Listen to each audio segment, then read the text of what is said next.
Hi friends, வரன் தேடும் உறவுகள் அனைவருக்கும் வணக்கம். ரொம்ப வருடமாக வரன் தேடியும் உங்களுக்கு மனசுக்கு பிடிச்ச மாதிரி நல்ல ஒரு வரன் அமையலையா? அப்போ நம்மளோட சேனலை பாருங்கள். உங்களுக்கான வரனை உடனே தேர்ந்தெடுங்க. வாங்க இன்றைய வரன்களை பார்ப்போம். பெயர் ஜோதி, வயது 35 வயது ஆகுதுங்க. ராசி விருச்சக ராசிங்க. ஜாதின்னு பார்த்தீங்கன்னா இந்துள்ள நாடார் சமுதாயத்தை சார்ந்தவங்க. இதில் உட்பிரிவு எதுவாக இருந்தாலும் சம்மதம்னு சொல்லியிருக்காங்க. இதில் கிடைக்காத பட்சத்தில் வேறு ஜாதி ஓகேன்னு சொல்லியிருக்காங்க. இவங்களுடைய படிப்புன்னு பார்த்தீங்கன்னா இவங்க 6ஆம் வகுப்பு முடிச்சுட்டு இவங்க இளநீர் வியாபாரம் பார்த்துட்டு வராங்க. நல்ல ஒரு வருமானம் வரதா சொல்லியிருக்காங்க. இவங்களோட திருமண நிலைன்னு பார்த்தீங்கன்னா இவங்களுக்கு 2ஆம் மனம் தாங்க. ஸோ வரக்கூடிய ஃபர்ஸ்ட்டாக இருந்தாலும் ஓகே, செகண்டாக இருந்தாலும் ஓகேன்னு சொல்லியிருக்காங்க. இவங்களுடைய முகவரின்னு பார்த்தீங்கன்னா சேலத்தை சார்ந்தவங்க. மணமகளுடைய வசதி நிலைன்னு பார்த்தீங்கன்னா சொந்த வீடு இருக்குங்க. அது இல்லாமல் ஒரு 2 இடத்துல ஃப்ளாட்டு சின்னதாக இருக்கிறதா சொல்லியிருக்காங்க. கவர்மெண்ட் இவங்களுக்கு இடம் கொடுத்தது அந்த ஃப்ளாட்டுன்னு சொல்லியிருக்காங்க. ஸோ இவங்களுக்கு அப்பா இல்லைங்க, அம்மா மட்டும்தான். ஸோ இவங்களுடைய அம்மா கூட தான் இவங்க வசிச்சிட்டு இருக்கிறதா சொல்லியிருக்காங்க. இவங்களுடைய அம்மா என்ன சொல்ல வராங்கன்னா, தன்னுடைய பொண்ணுக்கு தன்னால் முடிஞ்சளவு ஒரு 10 சவரன் நகை போடுவாங்க. ஸோ வரக்கூடியவருக்கு 2ஆம் மனமாக இருந்தாலும் சம்மதம், முதல் வரனாக இருந்தாலும் சம்மதம், குழந்தைங்க இல்லாமல் இருந்தால் பெட்டராக இருக்கும்னு எதிர்பார்க்குறாங்க. மற்றபடி பெரிய வசதியில் என்னோடய பொண்ணுக்கு எதுவும் என்னால் செய்ய முடியாதுங்க. ஏன்னா எனக்கு 3 பெண் குழந்தைங்க.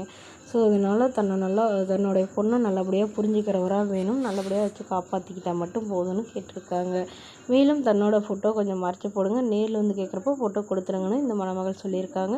இந்த மணமகளை உங்களுக்கு பிடிச்சிருந்தா கீழே உள்ள வாட்ஸ்அப் நம்பரை தொடர்பு கொள்ளவும். அடுத்த வரன் பேர் பார்த்தீங்கன்னா இனியா, வயது 30 வயது ஆகுதுங்க.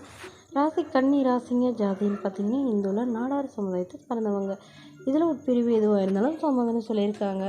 படிப்பு 10ஆம் வகுப்பு முடிச்சிருக்காங்க. இவங்க இப்போதைக்கு எந்த ஒரு வேலைக்கும் போகலைன்னு சொல்லியிருக்காங்க. இவங்களோட திருமண நிலைன்னு பார்த்தீங்கன்னா இவங்களுக்கு 2ஆம் மனம் தாங்க. ஸோ வரக்கூடிய ஃபர்ஸ்ட்டாக இருந்தாலும் ஓகே, செகண்டாக இருந்தாலும் ஓகேன்னு சொல்லியிருக்காங்க. இவங்களுடைய முகவரின்னு பார்த்தீங்கன்னா நாகப்பட்டினத்தில் வசிக்கிறாங்க. ஸோ இவங்களுடைய எதிர்பார்ப்புன்னு பார்த்தீங்கன்னா மணமகன் ஓரளவு படித்தவராக இருந்தாலும் ஓகே, படிப்பு குறைவாக இருந்தாலும் ஒன்றும் பிரச்சனை இல்லைங்க, நல்ல குணமானவராக வேணும் அப்படின்னு சொல்லியிருக்காங்க. இவங்க ஓரளவு நல்ல ஒரு அழகாகவும் வெள்ளை நிறத்தில் இருக்கிறதுனால ஓரளவு ஒரு மாநிற மணமகனாக வேணும்னு கேட்டிருக்காங்க. இவங்களுக்கு திருமணம் முடிஞ்சு ஒரு வாரத்திலே இவங்களுக்கும் இவங்களுடைய வீட்டில் கணவருக்கும் பிரச்சனை ஏற்பட்டு அம்மா வீட்டுக்கு போனவங்க. அதுக்கப்புறம் விவாகரத்தே பண்ணிட்டு தான் சொல்லியிருக்காங்க.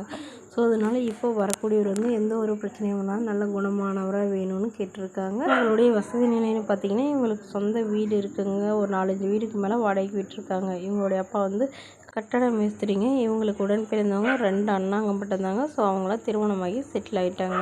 மேலும் இந்த மணமகள் தன்னோட ஃபோட்டோ கொஞ்சம் மறைச்சி போடுங்க, நேரில் கேட்குறப்போ ஃபோட்டோ கொடுத்துருங்கன்னு சொன்னதுனால ஃபோட்டோ கொஞ்சம் மறைச்சி போட்டிருக்குங்க. இந்த மணமகளை உங்களுக்கு பிடிச்சிருந்தா கீழே உள்ள வாட்ஸ்அப் நம்பருக்கு உங்களுடைய முழு விவரங்களையும் உங்களுக்கு சென்ட் பண்ணுங்கள். நாங்கள் இந்த மணமகள் வீட்டாருக்கு அனுப்பி வைத்து இவங்களுக்கு ஓகேங்கிற பட்சத்தில் மணமகள் வீட்டாரின் ஃபோன் நம்பர் இலவசமாக வழங்கப்படுங்க. இதுபோன்ற இலவசங்களும் உடனுக்குடனே உங்களுடைய ஃபோன்லேயே தெரிஞ்சுக்கலாம். நம்மளோட சேனல் சப்ஸ்கிரைப் பண்ணிக்கோங்க. தேங்க்யூ.